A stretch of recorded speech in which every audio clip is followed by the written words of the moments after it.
तेन विघ्नाः प्रणश्यन्ति सिद्ध्यन्ति च मनोरथाः। श्रीगुरुभ्यो नमः।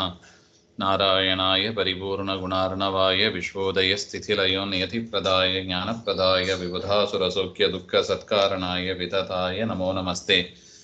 नारायणं सुरगुरुं जगदेकनाथं भक्तप्रियं सकललोकनमस्कृतं च त्रैगुण्यवर्जितम् अजं विभुमाध्यमीशं वन्दे भवघ्नममरासुरसिद्धवन्द्यं। नारायणं नमस्कृत्य नरं चैव नरोत्तमं देवीं सरस्वतीं व्यासं ततो जयमुदीरयेत्। कृष्णाय वासुदेवाय हरये परमात्मने प्रणतः क्लेशनाशाय गोविन्दाय नमो नमः। ಶ್ರೀಗುರುಭ್ಯೋ ನಮಃ. ಧೃತರಾಷ್ಟ್ರ ಹೇಳಿ ಕಳಿಸ್ತಾನೆ ಸಂಜಯನ ಹತ್ರ, ಈ ಯುದ್ಧ ಬೇಡ, ಇದು ಪಾಪ ಕಾರ್ಯ, ಅಧರ್ಮದ ಕಾರ್ಯ, ಅದರಿಂದ ನಿಲ್ಲಿಸಬೇಕು ಯುಧಿಷ್ಠಿರ, ಹಾಗೆ ಅಂತ ಒಂದು ದೂತ ಸಂಜಯನ ಮೂಲಕ ಹೇಳಿ ಕಳಿಸ್ತಾನೆ.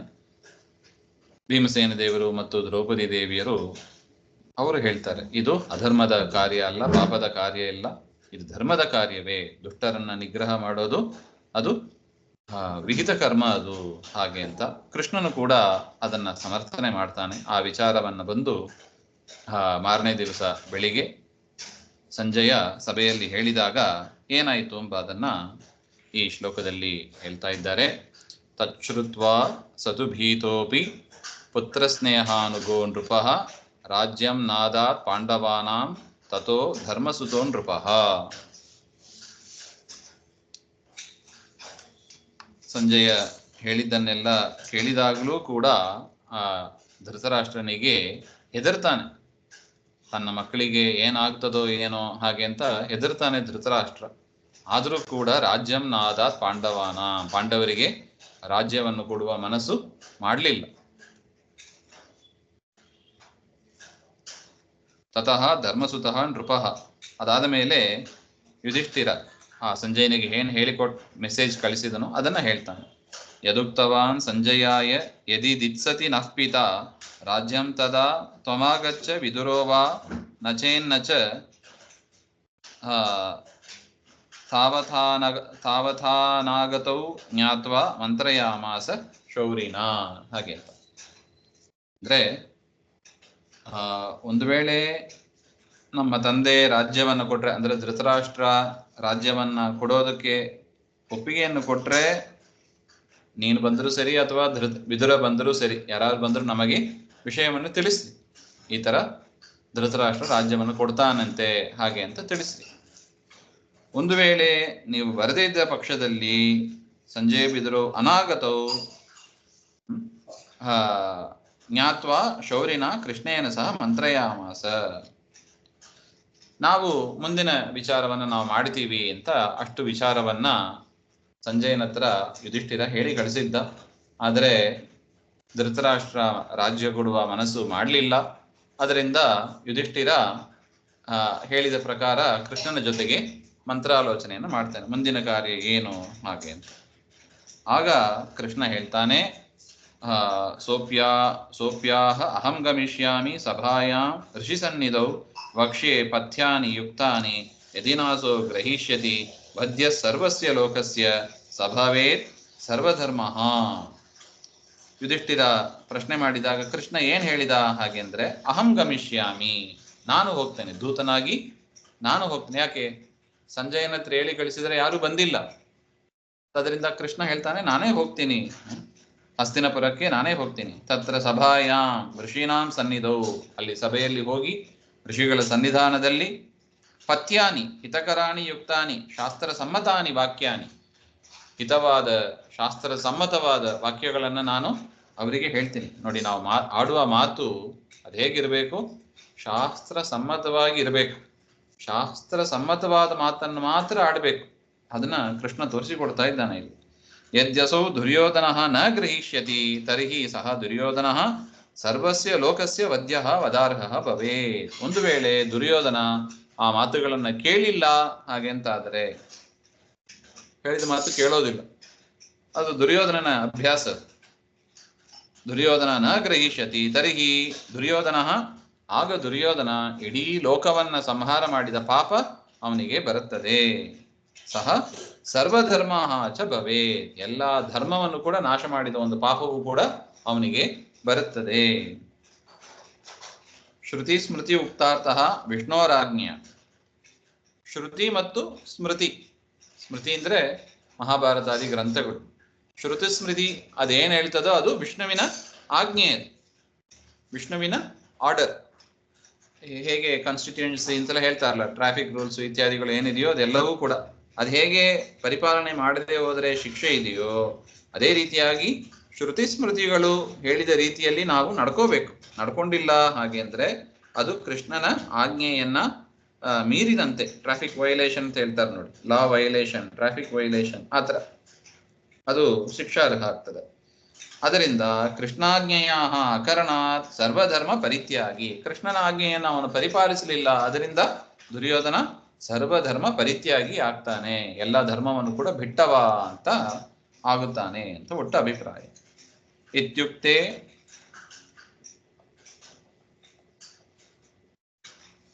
ವೈರಮಾತ್ಮೋತ್ಥಂ ಲೋಕಮಧ್ಯೆ ಪ್ರಹಾಪಯನ್ ಲೋಕ ಸಂಗ್ರಹಣಾರ್ಥಾಯ ಭೀಮಸೇನೋ ಅಬ್ರವೀತ್ ವಚಃ.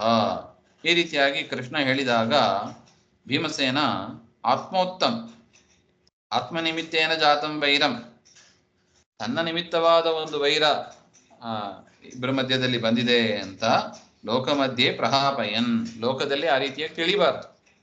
ಇದು ಕೇವಲ ಭೀಮಸೇನ ಮತ್ತು ದುರ್ಯೋಧನನ ಮಧ್ಯದಲ್ಲಿ ಇದ್ದ ಕಲಹದಿಂದ, ವೈರದಿಂದ ಈ ರೀತಿಯಾಗಿ ಆಯಿತು ಅಂತ ಜನ ತಿಳಿಬಾರ್ದು.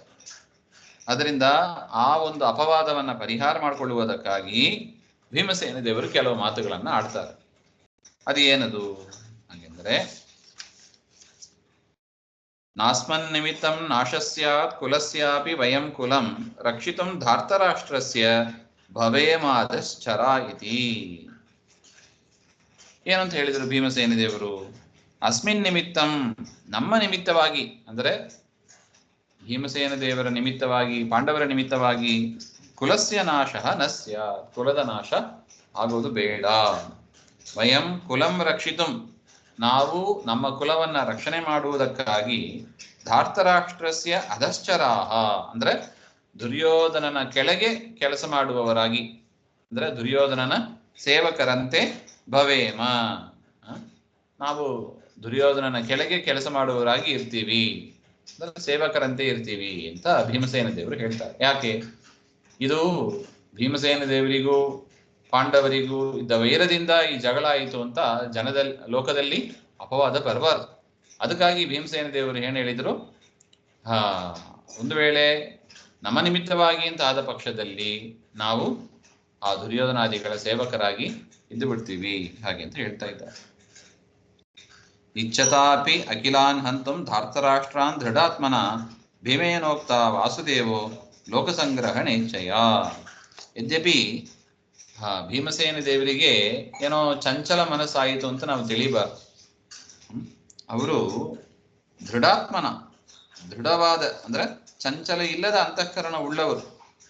ಎಲ್ಲಾ ಧೃತರಾಷ್ಟ್ರ ದುರ್ಯೋಧನಾದಿಗಳನ್ನು ಕೂಡ ಕೊಲ್ಲಬೇಕು ಎನ್ನುವ ಇಚ್ಛೆನೇ ಇದೆ, ಆದರೂ ಕೂಡ ಲೋಕ ಸಂಗ್ರಹಣೇಚ್ಛಯ ಉಕ್ತ ವಾಸುದೇವ.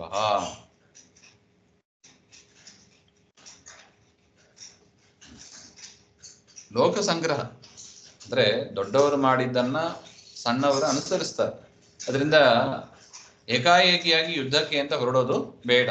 ಹಾಗೆ ಸೊ ಬಿಡೋಣ, ಅದಕ್ಕೇನಂತ ಸೇವಕರಾಗಿ ಇರೋಣ ಹಾಗೆಂಬ ಒಂದು ಅಭಿಪ್ರಾಯವನ್ನ ಭೀಮಸೇನ ದೇವರು, ಯದ್ಯಪಿ ಮನಸ್ಸಿನಲ್ಲಿ ದುರ್ಯೋಧನಾದಿಗಳನ್ನ ಸಂಹಾರ ಮಾಡಬೇಕು ಅಂತ ಇಚ್ಛೆ, ದೃಢ ಸಂಕಲ್ಪ ಇದ್ದವರಾಗಿದ್ರೂ ಕೂಡ ಲೋಕ ಸಂಗ್ರಹಕ್ಕಾಗಿ, ಲೋಕದ ಒಂದು ನೀತಿಗಾಗಿ ಈ ಒಂದು ಮಾತುಗಳನ್ನ ಆಡುತ್ತಾರೆ, ಹಾಗೆ ಅಂತ ನಾವು ನೋಡಿದ್ದೀವಿ. ವದಂತೇಷಾಂ ಧರ್ಮಮೇವ ಲೋಕೆ ಖ್ಯಾಪಯಿತುಂ ಹರಿ ಆಕ್ಷಿಪನ್ನಿವ ಭೀಮಂ ತಂ ಯುದ್ಧಾಯ ಪ್ರೇರಯ ದೃಢಂ. ಆಗ ಪರಮಾತ್ಮ ಹೇಳಿದನ ಏನು? ವದಂತೇಷಾಂ ಧರ್ಮಮೇವ, ಅವರನ್ನ ಸಂಹಾರ ಮಾಡೋದು ಧರ್ಮವೇ. ಲೋಕೆ ಖ್ಯಾಪಯಿತುಂ ಹರಿ, ಈ ಧರ್ಮವನ್ನ ಲೋಕದಲ್ಲಿ ತಿಳಿಸಿಕೊಡುವುದಕ್ಕಾಗಿ ಭೀಮಂ ಆಕ್ಷಿಪನ್ನಿವ, ಭೀಮಸೇನ ದೇವರನ್ನ ಆಕ್ಷೇಪ ಮಾಡುವಂತೆ ಕೃಷ್ಣ ಮಾಡ್ತಾನೆ. ಭೀಮಸೇನ ದೇವರು ಏನು ಹೇಳಿದ್ರು? ಯುದ್ಧ ಬೇಡ, ನಮ್ಮ ನಿಮಿತ್ತವಾಗಿ ಯುದ್ಧ ಬೇಡ, ದುರ್ಯೋಧನಾದಿಗಳ ಕೆಳಗನೆ ಕೆಲಸ ಮಾಡ್ತೀವಿ ನಾವು ಹಾಗಂತ ಹೇಳಿದ್ರು. ಆ ಮಾತನ್ನ ಆಕ್ಷೇಪ ಮಾಡಿದಂತೆ ಭೀಮಸೇನ ದೇವರು ಲೋಕಸಂಗ್ರಹಕ್ಕಾಗಿ ಹೇಳಿದ್ರೂ ಕೂಡ ಕೃಷ್ಣ ಅದನ್ನ ಆಕ್ಷೇಪ ಮಾಡುವವನಂತೆ ಭರ್ತ್ಸಯನ್ನಿವ ಬೈದವನಂತೆ ದೃಢಮ್ಯಥಾ ಸ್ಯಾತ್ ತಥಾ ಯುದ್ಧಾಯ ಪ್ರೇರಯತೆ ಇತಿ ಸಂಬಂಧ. ಕೃಷ್ಣ ಆ ಭೀಮನನ್ನ ಯುದ್ಧವೇ ಮಾಡಬೇಕು ನೀನು ಹಾಗೆ ಅಂತ ಪ್ರೇರಣೆ ಮಾಡುವಂತ ಮಾತುಗಳನ್ನ ಕೃಷ್ಣ ಪರಮಾತ್ಮ ಹೇಳಿದ ಹಾಗೆ. ಅಭಿಪ್ರಾಯಂ ಕೇಶವಸ್ಯ ಜಾನನ್ ಭೀಮೋ ನಿಜಂ ಬಲಂ ರಾಜ್ಞಾ ಮಧ್ಯೆ ವದತ್ತಚ್ಚ ಕೃಷ್ಣೋ ಅಭ್ಯಧಿಕಮೇವ ಹಿ. ಕೇಶವಸ್ಯ ಅಂದ್ರೆ ಶ್ರೀಕೃಷ್ಣನ ಅಭಿಪ್ರಾಯಂ ಮಯಾ ಸ್ವಬಲ ಕೀರ್ತನಂ ಕರ್ತವ್ಯಂ ಇತ್ಯಭಿಪ್ರಾಯಂ ಜಾನನ್ ಭೀಮ. ಇದ್ದರೆ ಭೀಮಸೇನ ದೇವರಿಗೆ ಕೃಷ್ಣನ ಅಭಿಪ್ರಾಯ ಗೊತ್ತಿದೆ. ಕೃಷ್ಣನ ಮನಸ್ಸಿನಲ್ಲಿ ಏನಿದೆ, ಕೃಷ್ಣ ಹೇಗೆ ತೀರ್ಮಾನ ತಗೋತಾನೆ ಇತ್ಯಾದಿ ವಿಚಾರಗಳು ಭೀಮಸೇನ ದೇವರಿಗೆ ಗೊತ್ತಿದೆ. ಜಾನನ್ನಪಿ ತನ್ನ ಬಲ ಕೀರ್ತಿ ಅದನ್ನ ಪ್ರಕಟ ಮಾಡಬೇಕು ಅಂತ ಕೃಷ್ಣನ ಅಭಿಪ್ರಾಯ ಇದೆ, ಅದು ಗೊತ್ತಿದೆ. ಆದರೂ ಕೂಡ ಭೀಮಸೇನ ದೇವರು ಯಾಕೆ ಈ ರೀತಿಯಾಗಿ ಮಾತನಾಡಿದರು ಹಾಗೆಂದರೆ ನಿಜಂ ಬಲಂ ಸರ್ವೇಷಾಂ ನಾಶಕರಣೆ ಸಾಮರ್ಥ್ಯವತ್ ಸ್ವಕೀಯಂ ಬಲಂ ರಾಜ್ಞಾಂ ಮಧ್ಯೆ ಅವದತ್. ತನ್ನ ಬಲ ಏನು ಎಂಬುದನ್ನ ಕೃಷ್ಣನ ಮುಖದಿಂದಲೇ ಹೇಳಬೇಕು, ಕೃಷ್ಣನೇ ಹೇಳಬೇಕು ಹಾಗೆಂಬ ಒಂದು ದೃಷ್ಟಿಯಿಂದ ಸ್ವಕೀಯಂ ಬಲಂ ರಾಜ್ಞಾಂ ಮಧ್ಯೆ.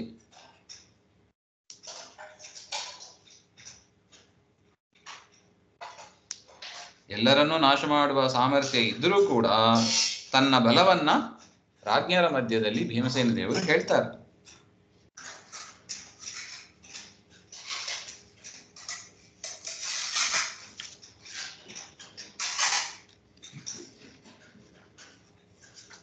ಕೃಷ್ಣ ಪರಮಾತ್ಮ ಹೇಳಿದ ಮಾತು ಏನು? ಭೀಮಸೇನ ದೇವರ ಪರವಾಗಿ ಪ್ರೇರಣೆ ಮಾಡುವಂತಹ ಮಾತುಗಳನ್ನ ಕೃಷ್ಣ ಹೇಳಿದ ಅಂತ ಹೇಳಿದರು. ಅದೇನ್ ಮಾತುಗಳು ಕೃಷ್ಣ ಹೇಳಿದ ಮಾತು? ಶಶಂಸ ಸತ್ಯೈ ಸದ್ವಾಕ್ಯೈ ರಾಜ್ಞಾ ಮಧ್ಯೆ ಪ್ರಕಾಶಯನ್ ವಧಂ ಕುರುಣಾಂ ಸದ್ಧರ್ಮಂ ಗುಣಾನ್ ಭೀಮಸ್ಯ ಚಾಮಿತಾನ್. ಶ್ರೀಕೃಷ್ಣನು ಸತ್ಯೈಹಿ ಸದ್ವಾಕ್ಯೈಹಿ ಯಥಾರ್ಥಭೂತವಾದ ವಾಕ್ಯಗಳಿಂದ ಅಂದ್ರೆ ವ್ಯಾಕರಣಾದಿ ದೋಷಗಳು ಇಲ್ಲದ ವಾಕ್ಯಗಳಿಂದ ಕುರುಣಾಂ ವಧಂ ಸದ್ಧರ್ಮಂ, ಕೌರವರ ಸಂಹಾರ ಅದು ಧರ್ಮವೇ ಆಗಿದೆ, ಇದನ್ನ ಪ್ರಕಾಶನೆ ಮಾಡುತ್ತಾ ಭೀಮಸ್ಯ ಅಮಿತಾನ್, ಭೀಮಸೇನದವರಲ್ಲಿರುವ ಅಪರಿಮಿತವಾದ ಧರ್ಮಗಳು, ಕ್ಷಮೆ, ವೀರ್ಯ, ಈ ರೀತಿಯಾದ ಅಸಂಖ್ಯವಾದ ಗುಣಗಳು ಅದನ್ನೆಲ್ಲ ಪ್ರಕಾಶ ಮಾಡುತ್ತಾ ರಾಜ್ಞಾ ಮಧ್ಯೆ ಅಭ್ಯಧಿಕಂ ಯಥಾ ಸ್ಯಾತ್ ತದೇವ ಭೀಮ ಬಲಮೇವ ಶಶಂಸ. ಭೀಮಸೇನ ದೇವರಿಗೆ ಇದ್ದ ಕ್ಷಮೆ, ಅವರ ವೀರ್ಯ, ಅವರ ಪರಾಕ್ರಮ ಎಲ್ಲವೂ ಕೂಡ ಕೃಷ್ಣನೂ ಕೂಡ ಅಷ್ಟು ಹೊಗಳುವಂತೆ ಆ ಗುಣಗಳನ್ನು ಪ್ರಕಾಶ ಮಾಡುತ್ತಾ ರಾಜ್ಞರ ಮಧ್ಯದಲ್ಲಿ ಶ್ರೇಷ್ಠವಾದ ಬಲ ಭೀಮನಿಗೆ ಇದೆ ಎನ್ನುವ ಮಾತನ್ನ ಪರಮಾತ್ಮನೇ ಹೊಗಳಿದ ಹಾಗೆ ಅಂತ ಹೇಳ್ತಾ ಇದ್ದಾರೆ. ನಿತ್ಯಮೇಕಂ ಮನಸ್ಕೌ ತೌ ಅಪಿ ಕೇಶವ ಮಾರುತಿ ಏವಂ ಲೋಕಸ್ಯ ಸಂವಾದ ಹೇತೋ ಸಂವಾದಮಕ್ರತಾಂ. ಕೇಶವ ಮಾರುತಿ ಅಂದ್ರೆ ಕೃಷ್ಣ ಮತ್ತು ಭೀಮ ಅವರಲ್ಲಿ ನಿತ್ಯ ಒಂದೇ ಮನಸ್ಸುಳ್ಳವರು. ಅವರೇನೋ ವಿರುದ್ಧ ಮನಸ್ಸು, ಏನೋ ಇಬ್ಬರ ಮಧ್ಯದಲ್ಲಿ ಕ್ಲಾಶ್ ಆಯಿತು ಆ ರೀತಿಯಾಗಿ ನಾವು ತಿಳಿಬಾರ್ದು ಈ ಪ್ರಸಂಗವನ್ನ. ಭೀಮಸೇನ ದೇವರಿಗೆ ಯುದ್ಧ ಮಾಡಬಾರ್ದು ಅಂತ ಇಚ್ಛೆ ಇತ್ತು, ಕೃಷ್ಣನಿಗೆ ಮಾಡಬೇಕಾಗಿತ್ತು, ಇಬ್ಬರ ಮಧ್ಯದಲ್ಲಿ ಏನೋ ವಿರುದ್ಧ ಮನಸ್ಸು ಅಭಿಪ್ರಾಯ ಬಂತು, ಆ ರೀತಿಯಾಗಿ ನಾವು ತಿಳಿಯಬಾರದು. ನಿತ್ಯಂ ಏಕಮನಸ್ಕೌ, ಯಾವಾಗಲೂ ಅವರ ಅಭಿಪ್ರಾಯ ಒಂದೇ ಇರುತ್ತದೆ. ಅವಿರುದ್ಧ ಮಾನಸಾವಪಿ ಅಂತ ಬರೀತಾರೆ. ಎಂದಿಗೂ ಕೂಡ ವಿರುದ್ಧ ಮನಸ್ಸುಳ್ಳವರಾಗಿ ಅವರಿಬ್ಬರು ಆಗೋದಿಲ್ಲ. ಆದರೂ ಕೂಡ ಲೋಕಸ್ಯ ಸಂವಾದ ಹೇತೋಹೋ, ಲೋಕದ ಒಂದು ಸಂವಾದ, ಜನರು ಕೂಡ ಈ ಒಂದು ಭೀಮಸೇನ ದೇವರ ಅಭಿಪ್ರಾಯವನ್ನ ಮೆಚ್ಚಬೇಕು, ಇದ್ದಕ್ಕಿದ್ದಾಗಿ ಯುದ್ಧ ಮಾಡಬಾರದು ಎನ್ನುವ ಒಂದು ದೃಷ್ಟಿಯಿಂದ ಲೋಕದ ಸಮ್ಮತಿಯೂ ಬೇಕು ಎನ್ನುವುದಕ್ಕಾಗಿ ತನಗಿದ್ದೇ ಇದೆ, ಕೌರವರನ್ನು ಸಂಹಾರ ಮಾಡಬೇಕು ಅಂತ ತನಗೆ ಇದ್ದೇ ಇದೆ. ಆದರೂ ಕೂಡ ಲೋಕ ಜನವೂ ಕೂಡ ಹೇಳಬೇಕು, ಜನರು ಕೂಡ ಇಲ್ಲ, ಅವರನ್ನ ಸಂಹಾರ ಮಾಡೋದೇ ಧರ್ಮ, ಇದು ಕೇವಲ ಭೀಮನ ಅಭಿಪ್ರಾಯ ಅಂತ ಮಾತ್ರ, ಇಲ್ಲಾಂದ್ರೆ ಜನರು ತಿಳಿತಾರೆ. ಸೊ ಅದಕ್ಕೆ ಅವಕಾಶ ಕೊಡಬಾರದು ಅಂತ ಹೇಳಿ ಭೀಮಸೇನ ದೇವರು ಆ ರೀತಿಯಾಗಿ ಮಾತನಾಡಿದಾಗ ಕೃಷ್ಣ ಯುದ್ಧ ಮಾಡಲೇಬೇಕು ಎನ್ನುವ ಪ್ರೇರಣೆ ಆಗುವ ಮಾತುಗಳನ್ನು ಆಡಿದ ಅಂತ. ಏವಂ ಸಂವಾದಂ ಆಕ್ಷೇಪ ಸಮಾಧಾನ ರೂಪಂ ಅಕೃತಾಂ. ಈ ರೀತಿಯಾಗಿ ಅವರಿಬ್ಬರು ಕೂಡ ಆಕ್ಷೇಪ ಮಾಡಿದಂತೆ ಭೀಮಸೇನ ದೇವರು ಮಾಡಿದ್ದು, ಅದಕ್ಕೆ ಸಮಾಧಾನ ಉತ್ತರ ಕೊಡುವಂತೆ ಕೃಷ್ಣ ಮಾತನಾಡಿದರು ಅಂತ ಬರ್ತದೆ. ಈ ರೀತಿಯಾಗಿ ಅದರ ಉಪಸಂಹಾರವನ್ನು ಮಾಡ್ತಾ ಇದ್ದಾರೆ. ಮುಂದಿನ ವಿಚಾರ ಮತ್ತೆ ನೋಡೋಣ. ಶ್ರೀಮಧ್ವಾಂತರ್ಗತ ಶ್ರೀಕೃಷ್ಣ ಅರ್ಪಣಮಸ್ತು. ಶ್ರೀ ಹರೇ ನಮಃ.